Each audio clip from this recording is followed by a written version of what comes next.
எல்லாருக்கும் இந்த ஸ்கீட் ரொம்ப பிடிக்கும்னு நாங்க விசுவாசிக்கிறோம். அனைவரும் கண்டு மகிழுங்கள். எப்பப்பா ரொம்ப லேட் ஆயிட்டு, வேலை முடிச்சுக்கிறதுக்குள்ள ஒரு வழி ஆயிட்டு. நம்ம என்ன ஊழியத்துக்கு போய் ரொம்ப நாள் ஆயிடுச்சு. அதாவது சுவிசேஷம் சொல்றது நம்ம விழுந்த கடமையா இருக்குதுன்னு பைபிள்ல வசனம் இருக்கு. அதனால நம்ம வீட்டுல சும்மா இருக்க கூடாது, ஊழியத்துக்கு போனோம். ஆனா ஊழியத்துக்கு ஒத்தையில போக முடியாது, யாரையாவது ஒருத்தர் கூப்பிடணுமே. யார கூப்பிடலாம்? சரி, காவியாவை கூப்பிட்டு பார்ப்போம். ஹலோ காவியா, ஸ்தோத்திரம். எப்படி இருக்க? நல்லா இருக்கியா? நீங்க எப்படி இருக்கீங்க? நானும் நல்லா இருக்கேன். உன்னை பார்த்தே ரொம்ப நாள் ஆகுது. சரி. அம்மா, நீ ஃப்ரீயா இருக்கியா? எப்படி? நான் ஃப்ரீயா தான் இருக்கேன். சரி, அப்போனா நம்ம என்ன பண்ணலாம்? ஊழியத்துக்கு போவோமா? நம்ம ஊழியம் பண்ணணும். ஏதாவது ஒரு வீட்டை போய் சந்திச்சு ப்ரே பண்ணிட்டு வருவோம். சரியா? சரி, நீ கிளம்பிடு, நான் இப்ப வந்துடுது. சரி. ரோஜா, ரோஜா, என்னங்க? நான் எத்தனை தடவை உன்னை கூப்பிடுவேன். என்ன நொய்யி நொய்யின்னு கூப்பிட்டு இருக்கீங்க? நான் எவ்வளவு வேலை பார்க்கேன். வேலையை பார்க்கறது யார் பார்க்கா? உங்க அம்மையை வேற பார்க்க வேண்டிய இருக்குது. சும்மாவா இருக்கேனா? தலை வலிக்குது. ஒரு டீ போட்டு கொண்டு வா. டீ போட முடியாதுங்க. நீங்க வேணா போட்டேன்னா குடிச்சிட்டு போங்க. எனக்கு வேலை ரொம்ப இருக்குங்க. பிள்ளைகளை ஸ்கூலுக்கு அனுப்பி வீட்டு வேலையெல்லாம் பார்த்துட்டு உங்க அம்மையை வேற பார்த்துட்டு என்னால இருக்க முடியலங்க. போய் டீ போட்டு குடிச்சிட்டு போங்க. டீ வேணா ஒண்ணு வேண்டாம். உன் வேலையை நீ பாரு, நான் போயிட்டு வரேன். வேலைக்கு நேரம் ஆயிட்டு. எங்க வரும்போது அப்படியே ஸ்வீட் வாங்கிட்டு வந்துருக்கேங்க. ஈவினிங் வரும்போது ஸ்வீட் வாங்கிட்டு வரேம்மா. எங்க அம்மாவை பார்த்துக்கோ. உங்க அம்மையை வேற பார்க்கணுமா? சும்மாவே பிள்ளைலாம் உங்களை பார்க்கதே பெரிய விஷயமா இருக்குது. இல்ல உன் அம்மா வேற பார்க்கணுமா? ரோஜா, ரோஜா, என்னத்த? எத்தனை வாட்டி கூப்பிடுறேன், காது விழுதா விளையா? கேக்குது. வேலை எல்லா வேலையும் நானே பார்க்கேன். சும்மாவா இருக்கேன். நீங்க சும்மா சாப்பிட்டு வேலையை பார்க்க, நீ மட்டுமா அலசமா வேலை பார்க்க? நீங்க சும்மா சாப்பிட்டு கெழுறு மாதிரி உட்கார்ந்துட்டு இருக்கீங்க. அதனால அது இதுன்னு பேசிட்டு இருக்கீங்க. என் பிள்ளைக்கு ஒரு கிளாஸ் டீ கூட போட்டு கொடுக்காம இப்படி சண்டை போட்டு வேலைக்கு அனுப்புதே. பட்னியா போயிட்டேன் என் மாவே. ஆமா, நான் எல்லா வேலையும் பார்த்துட்டு இருக்கேன். நீங்க பார்த்துட்டு தானே இருக்கீங்க. ஒரு கிளாஸ் டீ போட்டு குடிச்சா நீ என்ன பறஞ்சுதான் கேட்க என் பிள்ளைக்கு? இவ்வளவு சொல்றீங்களா? நீங்க டீ போட்டு கொடுக்க வேண்டியதானே? அப்படியா? நான் டீ போட்டு கொடுத்தா உடனே கல்யாணம் கூட்டிட்டு வர போறேன் என் பிள்ளைக்கு. ஆமா, நான் மட்டும் இல்லன்னா உங்க மாவன் நாரி பெறுவாரு. அப்படியா? அவங்க அப்பா வீட்டுல இருந்த கடந்த கடை எனக்கு தெரியாமையா இருக்கு. ஆமா, வந்து நல்லா தின்னுட்டு போண்டா மாதிரி வீங்கிவே இருக்க. நீங்க நல்லா சாப்பிட்டு இருக்கீங்க. மாவன் உழைச்சு கொண்டு போடணும். நல்ல வெட்டி பழக்கம் பேசிக்கிட்டு ஒவ்வொன்னா சொல்லிட்டு இருக்கீங்க. அம்மா, என் மாவன் வளர்த்து நீ ஒண்ணுமே எடுக்கலைங்க.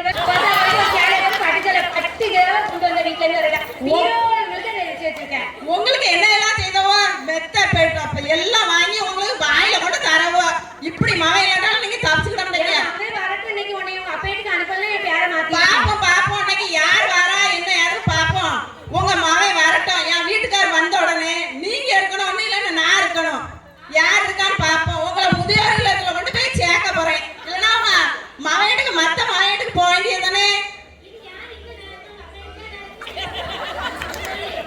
இது நான் 20 வருஷமா வந்து காலங்களுக்கு 2 பிள்ளைய பத்தி இவ்வளவு நாளா உன் மகனை பார்த்துட்டு இருக்கேன். இது என் வீடுதான்.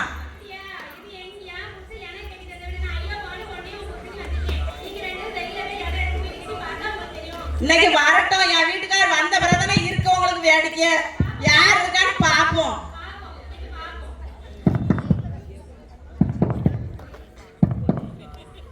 வீட்டுல யாரு இருக்கா? வீட்டுல எத்த துறங்கத இவன் நேரம் என்ன குதிச்சா வானத்துக்கு பூமிக்கு நான் திறந்துமே பாரு இல்லைன்னா பாடு. நீங்க வானத்துக்கு பூமிக்கு குதிக்கலையத்த. நீ தானே யாரோ வந்துருக்கோ. கதவை போய் துறங்க. யாரு நல்லா போய் திறந்து பாரு இல்லைன்னா பாடு. வேற வேலை இல்ல. யாருங்க? ஸ்தோத்திரமா, ஒரே ஓதரமா தான் இருக்குது. மாமியா இருக்க வரைக்கும் ஒரே சண்டை தான். மாமியா என்னைக்கு மண்டை எப்படிதாலும் அன்னைக்குதான் நிம்மதியா இருக்க முடியும். என்னம்மா வீட்டுல ஏதாச்சும் பிரச்சனையா? ஒண்ணு சொன்னா 9 அடுக்குது. வானத்துக்கு பூமிக்கு குதிச்சுட்டு தானே ஆடுது. நீ கவலைப்படாதே, கர்த்தர் உங்களை நேசிக்கிறா. வீட்டுக்காரையே நேசிக்கல, மாமியாரையே நேசிக்கல. யார் நேசிக்க போறா? நீ சரியான கால்வடைய நீங்க நல்லா பைபிள் வாசிச்சு ஜெபம்னா கர்த்தர் உங்களை எம்மைக்கு நேசிப்பார். சரிங்க, நீங்க போயிட்டு வாங்க. என்னம்மா பிரச்சனை உங்க வீட்ல? ஒரே சத்தமா இருக்கு. ஒரு பிரச்சனை இல்லம்மா, நீங்களே கேளுங்க. என் பிள்ளை காலையில எந்திரிச்சு ஒரு கிளாஸ் காபி தான் வேண்டாம் மாட்டேன். காபியை கொடுக்காம என் பிள்ளை சண்டையை போட்டு பட்னியா அனுப்பிட்டு தான் வேலைக்கு. என்னம்மா நீங்க இதுக்குமா இப்படி பண்ணீங்க? உங்களுக்கு தெரியாதுங்க என்ன வரக்கு வருதுன்னு. இந்த மானியா கட்டிக்கிற அளவுக்குள்ள நான் படுற பாட எனக்கு தான் தெரியும். ஐயோ நீங்க ஏக்குமா இவ்வளவு கோவப்படுறீங்க? கொஞ்சம் பொறுமையா இருக்கலாம்ல. உங்களுக்கு தெரியாது பொறுமை என்ன பொறுமை? அவளுக்கே பொறுமை இல்ல, பெரிய பொம்பளைக்கு. எனக்கு எப்படி பொறுமையா இருக்க முடியும்? சரிம்மா, ரெண்டு பேரும் சண்டை போடாதீங்க. இனி புதிய வீட்டுல வச்சு அப்பங்க அம்மா என் மகனுக்கு ஒரு கிளாஸ் காபி கொடுக்க சொன்னா இன்னைக்கு என் வீட்டுக்காரர் வந்த பிறகுதான் தெரிய போது வேடிக்கை. சரிம்மா, நாங்க போயிட்டு வரோம். சரி போங்க போங்க. நோட்டீஸ் வேற வந்துட்டு போயிட்டோம். உங்களுக்கு வேற வேலை இல்ல. மானியா ஒரு பக்கம் தும்மம்னா வார ஆளுக்கு ஒரு பக்கம் தும்மமா இருக்கு.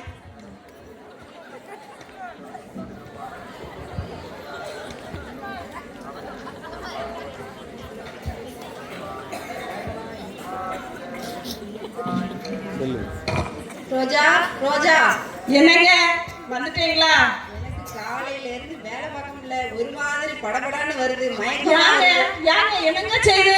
என்னமா ஆச்சு தம்பி உனக்கு? காலையில உன்னை பட்னியா அனுப்புனியா என் பிள்ளைய? உங்களை காப்பி மாட்டியா? இவ்வளவு வியாதியம்.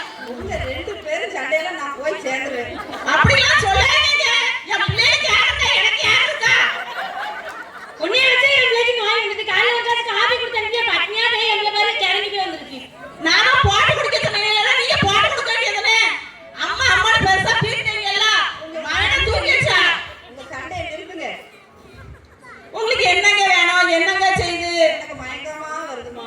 யாங்க அப்படி சொல்றீங்க? ஆஸ்பத்திரிக்கு கூட்டிட்டு போறேன் அம்மா, வா நான் கூட்டிட்டு போறேன். வாங்கங்க ஆஸ்பத்திரிக்கு நம்ம போவோங்க. அவ இருக்கிற வயசான காலத்துல அவ இருக்காங்க.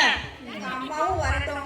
என் பிள்ளைய நான் இங்க விட்டுட்டு நான் எப்படி இங்க தவியா தவிப்பேன்? நானும் சரி சரி வரேன். வாங்க வாங்க வந்து தொலைங்க.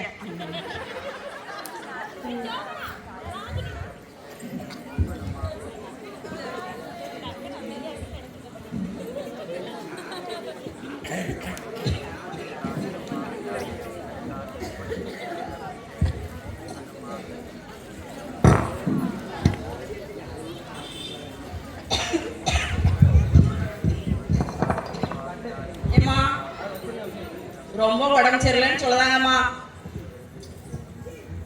என்னம்மா பிரச்சனை உங்களுக்கு? அவங்க காலையில நல்லாதாம்மா போனாங்க. அதுக்கப்புறம் வந்த பிறகு சோர்வா இருக்குங்காங்க, தலை சுத்துதுங்காங்க, என்னெல்லாமோ சொல்லுதாங்க, வயிறு வலிக்குங்காங்க. சரி, ஸ்கேன் பண்ணி பார்த்துருவோம். சரிங்க. சரி, காலையில சாப்பிட்டீங்களா நீங்க? சாப்பிடலம்மா. சாப்பிடாம வந்திருக்கீங்க. எங்கம்மா சாப்பிட விட்டா? ஒரு கிளாஸ் காபி கேட்டது என் பிள்ளைக்கு போட்டு கொடுக்காம சும்மா பட்னியா அனுப்பிட்டா. நான் சொல்றேன் டாக்டர்மா, நீங்க டீ போட்டு குடிச்சிட்டு போங்கன்னு தான் நான் சொன்னேன். அவங்க தான் கேட்கல. ஏம்மா நிப்பாட்டுங்க, இது வந்து ஹாஸ்பிட்டல், உங்க வீடு கிடையாது. இங்க வச்சு சண்டை போட்டுட்டு இருக்கீங்க. பிரசாதி மேல நீங்க ரெண்டு பேரும் வெளியில நின்னுங்க, நான் ஸ்கேன் பண்ணி பார்த்து சரிம்மா. சொல்றேன். நீங்க நல்லா கொஞ்சம் சாஞ்சிக்கோங்க.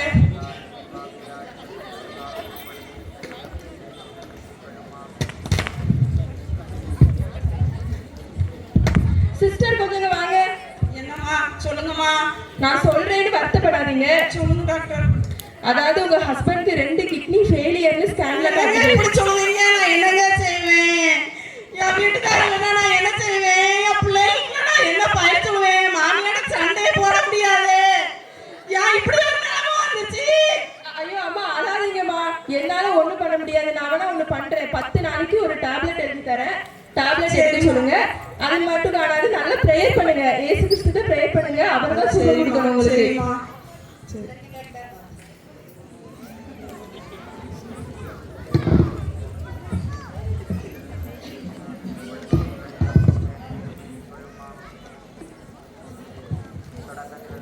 வாங்குங்க வாங்குங்க, உட்காருங்க.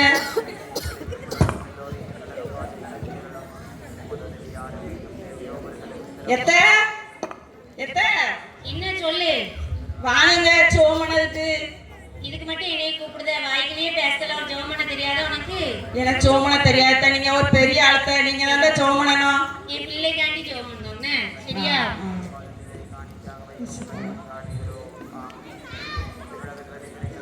இசப்பா சோதனை இசப்பா இந்த வேலையில் கூட நாங்க குடும்பமா எங்களோட சமூகத்தில் வர செய்த கிருபைக்காக நன்றி ஏசப்பா. அந்த வேலையில் கூட அப்பா எங்க பையனுக்கு இருக்கிற அந்த நோய்கள் எல்லாம் எடுத்து போடுங்க ஏசப்பா. நாங்க செய்த பாவத்தினாலும் சரி, நாங்க செய்த தப்புனாலும் சரி ஏசப்பா, எங்க பிள்ளைக்கு எந்த ஒரு பிரச்சனையும் வராதபடி இந்த நோயில இருந்து ஒரு விடுதலை கொடுக்காக ஜெபிக்கிற ஏசப்பா. இப்ப இயேசு கிறிஸ்து மூலம் ஞானங்கள் நல்ல பிதாவே.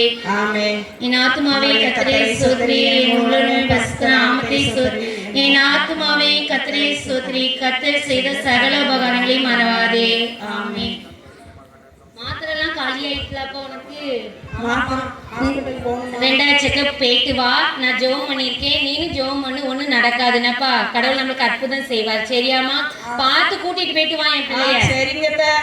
சரிங்க.